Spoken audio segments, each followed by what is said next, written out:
This isn't a story from a distant, dusty past. It's a living memory. In the mountains and valleys of northern Iraq, there are fields where the soil is still mixed with human bone. There are parents who are still searching for children they last saw decades ago, hauled away in military trucks. Between 1987 and 1989, Saddam Hussein's Iraqi regime systematically murdered its own citizens. Authoritative estimates by groups like Human Rights Watch place the death toll between 50,000 and 100,000 people. The victims were Kurds. The Kurdistan regional government puts the number even higher, at 182,000. The crime was genocide. This is the story of Operation Anfal, a campaign of terror the world largely decided to forget. We're going to uncover the chilling facts and harrowing human stories of this atrocity. We'll explore why it happened, how a modern state turned its full might against a part of its own population, and what it means for the survivors, for Iraq, and for a world that still too often looks away. To understand Anfal, you first have to understand who the Kurds are. They're one of the world's largest ethnic groups without a state, with a history that goes back thousands of years. Their homeland, Kurdistan, is a rugged, mountainous region sliced up by the modern borders of Turkey, Iran, Iraq, and Syria. For centuries, they've held on to their own language, their culture, and a burning desire for self-determination. In Iraq, the relationship between the government in Baghdad and the Kurds was a long story of conflict and bad blood. The Ba'ath Party, an Arab nationalist movement that took power in 1968, saw Kurdish dreams of autonomy as a direct threat. The regime started a policy of Arabization, designed to either push out or assimilate Kurds from oil-rich areas like Kirkuk. They destroyed Kurdish villages, forced the people out, and replaced them with Arab families from the south. This wasn't just politics, it was cultural demolition. The stage for genocide was set during the brutal 8-year Iran-Iraq War, which kicked off in 1980. While Baghdad's army was tied up fighting Iran, Kurdish resistance fighters, known as the Peshmerga, or those who faced death, saw their chance. The two main factions, the KDP and PUK, ramped up their guerrilla war, sometimes even siding with Iran. To Saddam Hussein, this was the ultimate betrayal. He painted the entire Kurdish population with a single brush, accusing them all of being collaborators. In his eyes, civilian villagers were no different from armed fighters. The Kurds were no longer just a political headache. They were a fifth column, an enemy inside the gates that had to be stamped out. That accusation would become the state's excuse for mass murder. Every large-scale state operation has its architects, individuals whose decisions reshape the lives of millions with the stroke of a pen. For Anfal, two names stood at the center: Saddam Hussein and his first cousin, Ali Hassan al-Majid. In March 1987, Saddam placed al-Majid in full control of northern Iraq.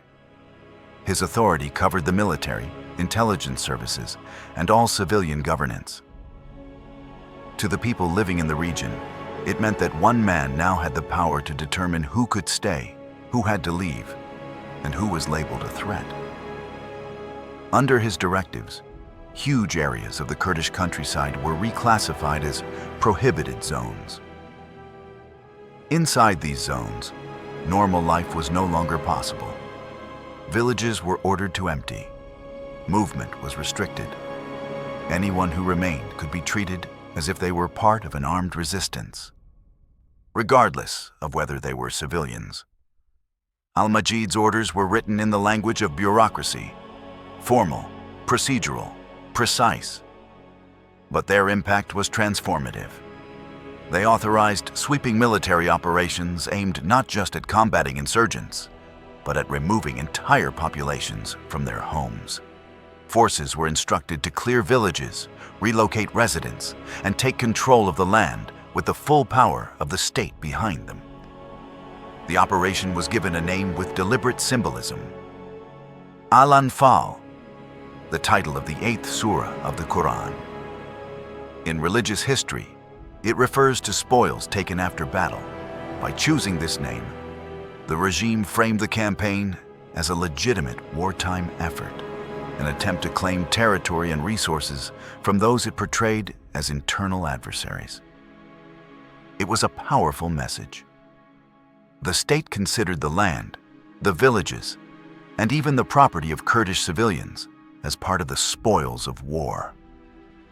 This framing blurred the moral boundaries for those carrying out the orders, signaling that harsh measures were not only permitted, but officially sanctioned.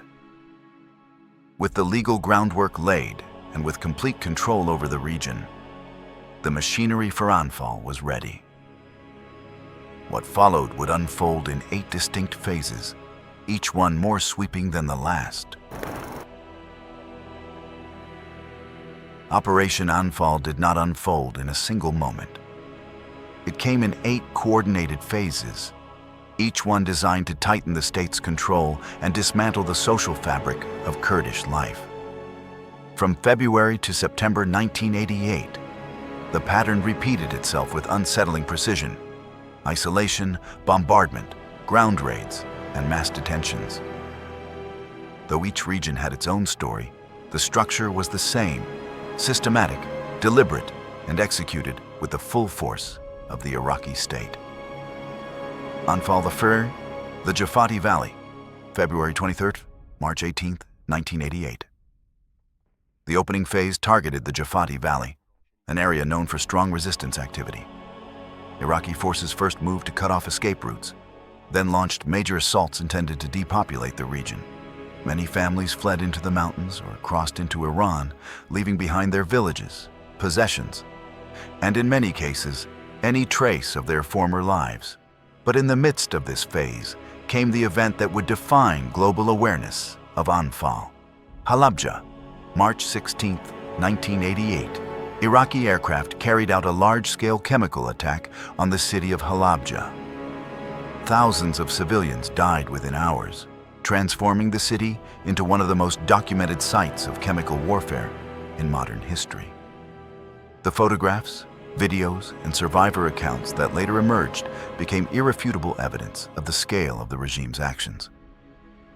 Anfal 2, the Karada region, March 22nd, April 1st, 1988. Shortly after Halabja, the second phase focused on Karada. Broadcasts promised amnesty to those who surrendered, messages amplified through loudspeakers and radio channels. Many residents believed these assurances. When they emerged from hiding, they were detained and transported to holding centers. Entire extended families disappeared this way, leaving communities without answers for decades. Anfal III, the Garmian region, April 7th, April 20th, 1988. The third phase became one of the most extensive and devastating. More than 600 villages fell within the target zone. People who attempted to comply with government instructions were rounded up and sent to facilities like the Topzawa camp near Kirkuk. Inside these centers, families were separated. Men and teenage boys were taken away on military trucks. Many never returned. Years later, mass grave sites discovered across Iraq provided forensic confirmation of what had happened during this period. The Garmian phase would become a cornerstone of evidence in the trials that followed the fall of Saddam's regime. Anfal 4, the Little Zab Valley, May 3rd, May 8th, 1988. This phase focused on villages along the Little Zab River. As in earlier regions, residents faced both bombardment and encirclement. Those who tried to flee were often intercepted. Families captured in this phase described being transported between multiple facilities, unsure where they were being taken or whether they would ever return home. The scale of these operations can be hard to comprehend. If you're finding value in preserving and documenting these histories, consider subscribing.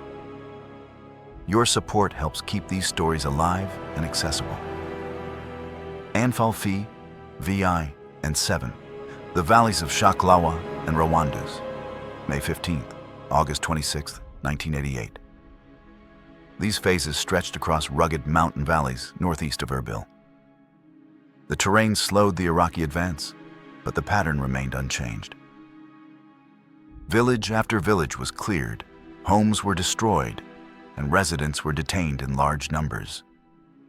By the end of these phases, thousands of villages had been removed from the map, erasing centuries of cultural and family history.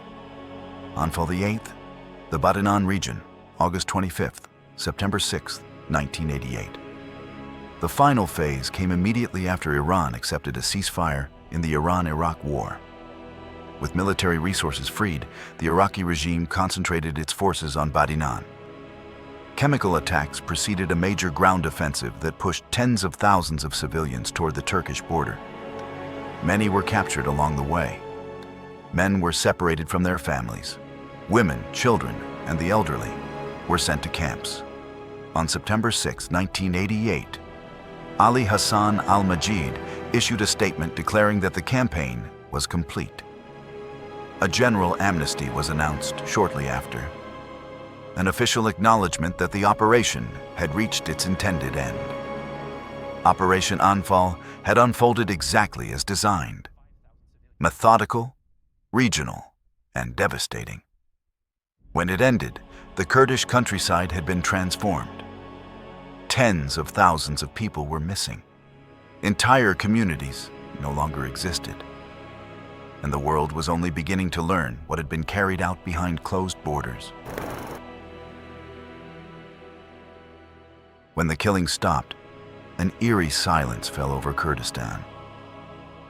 Anfal left behind a landscape of total ruin. An estimated 4,000 out of 5,000 Kurdish villages in northern Iraq had been destroyed. Schools, mosques, and homes were rubble. Orchards were torched, wells filled with concrete. The very fabric of rural Kurdish life had been torn apart. Human Rights Watch estimates between 50,000 and 100,000 Kurdish civilians were murdered. The Kurdistan regional government claims the number is 182,000. These weren't soldiers. They were overwhelmingly non-combatants, including thousands of women and children. Many of the women and children who were taken vanished into camps, their fates still unknown. For years, the world stayed silent. Many Western governments who had backed Saddam in the Iran-Iraq War were hesitant to condemn him. The U.S. response was ambiguous. Some intelligence officials even tried to deflect blame for the Halabja attack onto Iran. The truth started to spill out after the 1991 Gulf War. Encouraged by the U.S., Kurds in the north rose up against Saddam. They captured government buildings and seized tons of official Ba'athist documents. These papers were the smoking gun, memos, orders, and reports that laid out the genocidal plan in cold, bureaucratic detail. But the most gruesome proof was still buried in the desert. In the years that followed, especially after the 2003 invasion of Iraq, searchers began to find the mass graves. Far from Kurdistan, they uncovered pits filled with human remains. These sites, like the one that held Taimur Abdullah Ahmed's family, were physical proof of the survivors' worst nightmares. Forensic teams later uncovered large burial sites, which became central evidence in documenting what had occurred. It was a national trauma, the moment the regime's hidden crimes were dragged into the light. The fall of Saddam's regime in 2003 finally cleared the way for a legal reckoning. An Iraqi court, the Supreme Iraqi Criminal Tribunal, was set up to try former Ba'athist officials for genocide and crimes against humanity. The Anfal trial began on August 21, 2006. The main defendant was Saddam Hussein himself. With him in the dock were 6 others, including the architect of the whole operation, Ali Hassan al-Majid, now known everywhere as Chemical Ali. The prosecution laid out a mountain of evidence: captured documents, forensic reports from mass graves, and most powerfully, the testimony of survivors. For weeks, the court heard one harrowing story after another. Saddam was defiant, claiming Anfal was a legitimate military operation. He would never face a verdict for it. On December 30th, 2006, he was executed after being convicted for a separate crime, the 1982 Dujail massacre, and the Anfal charges against him were dropped. But the trial went on. In June 2007, the court delivered its verdict. Anfal was an act of genocide. Ali Hassan al-Majid was found guilty and sentenced to death. He was finally hanged in 2010 after being sentenced to death 4 separate times for his various crimes. Other key commanders were also convicted. For the first time, an Iraqi court officially recognized the Kurds' suffering as genocide. This legal recognition has been echoed in parliamentary resolutions by countries like the United Kingdom, Sweden, and Norway. Yet full international recognition, especially from the UN, remains elusive. For many survivors, justice is still incomplete. Anfal did not end in 1988. It lingers in silence, in absence, in the spaces where people should have been, but never returned. In the northern valleys, you can still walk through places where nothing moves. No children playing, no smoke rising from morning fires, just foundations. And the sense that something was taken so completely that even the land remembers. For the survivors, justice came late. Fragmented, incomplete. Trials named the crime, but naming it didn't bring anyone back. It didn't fill the empty chairs at family tables. It didn't answer the questions whispered every night by those who still don't know where their relatives were taken. The world moved on. The headlines faded. And for decades, Anfal became what many governments preferred it to be: a story left unspoken. But history doesn't disappear just because people try to bury it. It waits, it resurfaces, and it warns. Anfal is more than an atrocity. It is a blueprint, a reminder of how a state can redraw reality, label its own citizens as threats, and make entire populations vanish behind closed borders. While the world hesitates, debates, and ultimately looks away. The darkest lesson of Anfal is simple. Silence is not neutral. Silence becomes part of the machinery. And that's why remembering matters. Not to reopen old wounds, but to keep new ones from forming. Not to dwell in the past, but to prevent the future from repeating it. Because if stories like Anfal fade into darkness, the darkness doesn't end, it spreads. Thank you for staying until the end. If you believe these histories should never be erased, consider subscribing. Your attention is one of the few lights that keeps the past from being swallowed again.